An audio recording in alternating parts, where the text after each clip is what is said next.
Exciting new test. Let's see if we can try it with some examples. So we've got 3 examples here, and we're going to try to use the integral test to test each of these series for convergence or divergence. Starting with example 1. Here we have a function, or rather a sequence, a sub n equals n over n squared plus 1. In your head, think about whether this sequence converges to 0. It does, so the nth term test is inconclusive. It's worth thinking about, though. So we're going to let f of x equal x over x squared plus 1. I'm going to tell you now, it drives me bananas when people don't do this step, and they just start integrating with n's. I don't like that. And I suppose it's not technically wrong, but it really bothers me because n is reserved for integers, whereas x is that continuous variable. So because f of x is continuous, it is positive, and it is decreasing for all x greater than or equal to 1. And we don't have to prove that, but we can if we wanted to. But I'm not going to get into that. We can prove this by plugging it into a graphing calculator, or we can consider its domain and its derivative and find out that its derivative is negative for these values of x. So that means that it's decreasing. But we can find that its horizontal asymptote is at 0, so if it starts out positive, it's going to stay positive, etc. There's all sorts of analysis we can do on this function. We're just going to say, yeah, it's continuous, positive, and decreasing if we feel fairly confident about it, unless we really, really want to get deep in the weeds. But we're focusing on the big picture here. We're going to focus on that integral test. So we state the fact that the function fits those requirements, and now we ask the question, what does this integral do? So first off, we know that this is the limit as b approaches infinity of the antiderivative of this evaluated at b and at 1. So what is the antiderivative? Well, if we let u equal the denominator, then du over 2x is going to equal dx.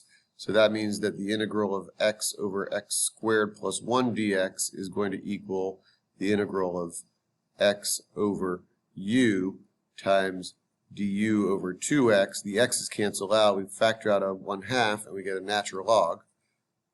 So we can go ahead and put a 1/2 natural log, the absolute value of x squared plus 1. All right, so we definitely need to remember our integration techniques. This is just a basic u substitution problem. So we evaluate this at b, we evaluate this at 1. So we'll factor out a 1/2 to make things easier. And we'll take the limit as b approaches infinity of the natural log of the absolute value of b squared plus 1 minus, well, when we can evaluate it as 1, we just get the natural log of the absolute value of 2, which is 2. All right, so that's fine.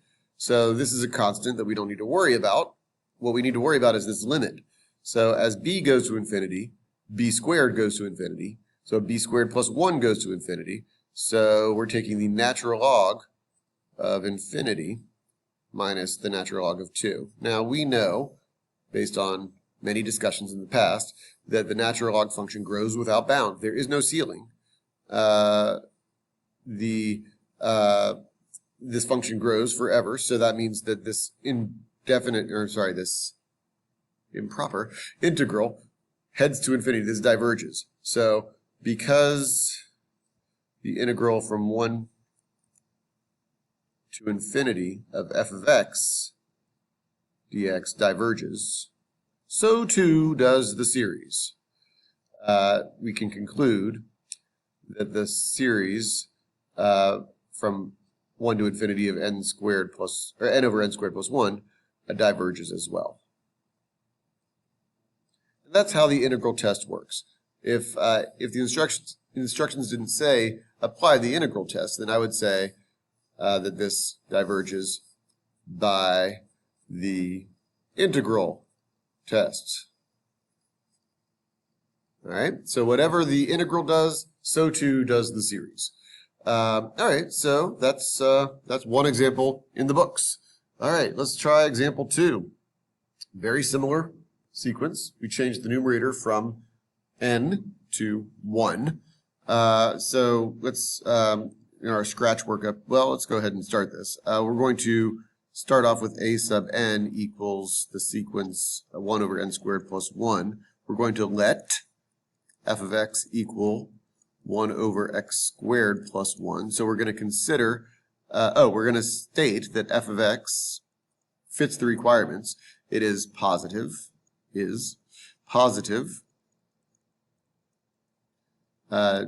continuous, and decreasing. So we may apply the integral test on this series. So we're going to consider the integral from 1 to infinity of f of x dx. This is an improper integral, so we'll use the limits as b approaches infinity of the antiderivative of this function evaluated at b and then at 1. Well, we don't have to worry about any sort of fancy u substitution or anything. We recognize this as the arctan. So this is the arctan function, arctan of x. So when we take the limit as b approaches infinity of the arctan of b minus the arctan of 1, we end up getting, well, we've talked about this before, arctan has a horizontal asymptote. As our argument approaches infinity, arctan approaches pi over 2. Remember that the tangent of pi over 2 is where there's a vertical asymptote, right? It's undefined. And then the arctan of 1 is pi over 4.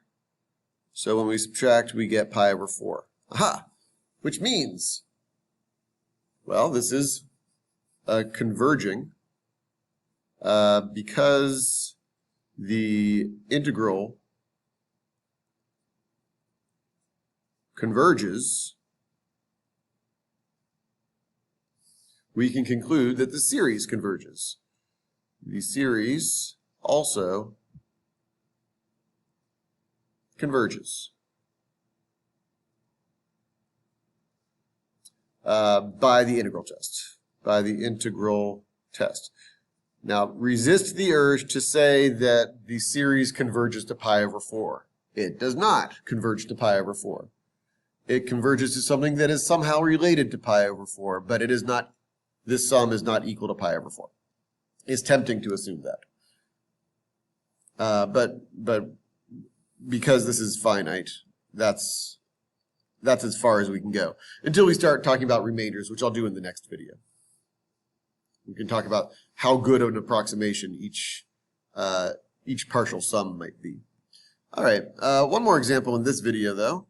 This one is a little bit beastly because it doesn't give us the nth term. But we can find the nth term. Come on, guys. We're going to start with n equals 2.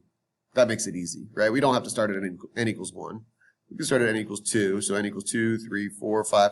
It's very easy to find the nth term. We just replace the number with n, and we replace the same number with n. And let's be careful here, because I've kind of broken this series. This is now finite, so we have to make sure we include another plus ... because this thing has to go on forever. All right, so that means that a sub n equals the natural log of n over the square root of n. We're going to let f of x equal the natural log of x over the square root of x. So we have to ask the question, what happens to the improper integral, not from 1 actually, but from 2 to infinity, of f of x dx. Right, we're starting with n equals 2, so we should start with x equals 2. This function is, well, it is defined at n equals 1, but anyway, we'll start at 2. We have, this is the limit as b approaches infinity of the antiderivative evaluated at b and at 2. So what in the world is the antiderivative of the natural log of x over the square root of x dx? Again, recall your methods of integration in order to do this.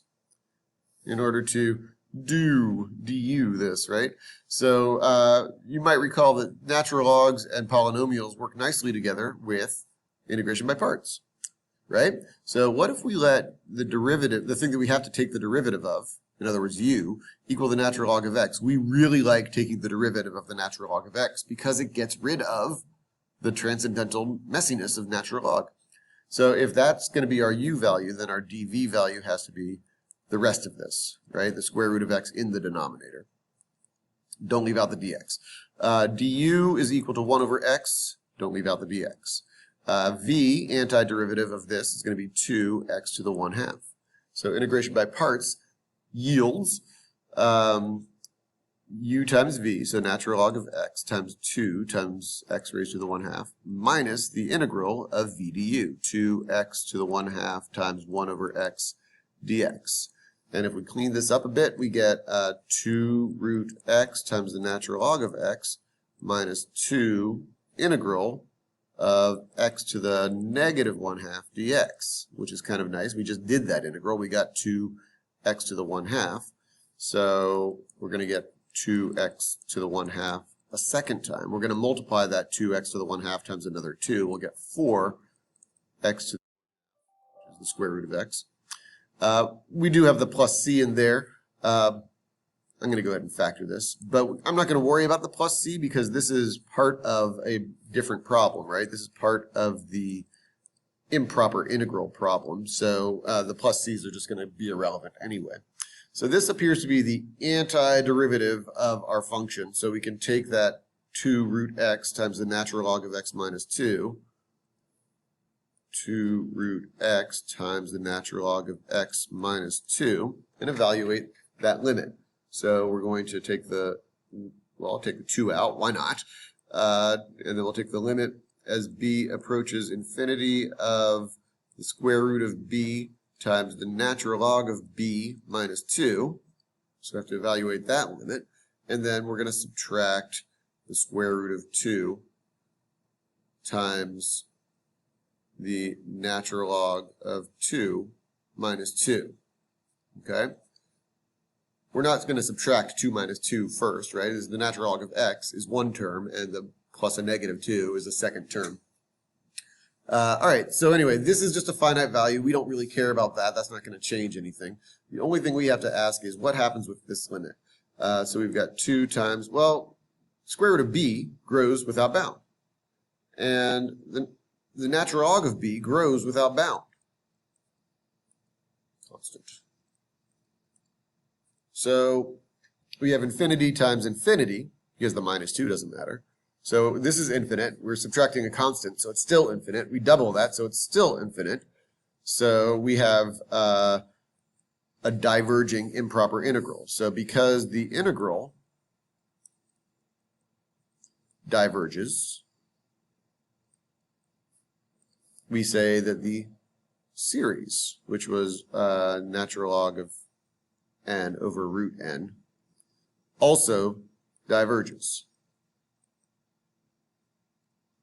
by the integral tests. And that's how we use the integral tests.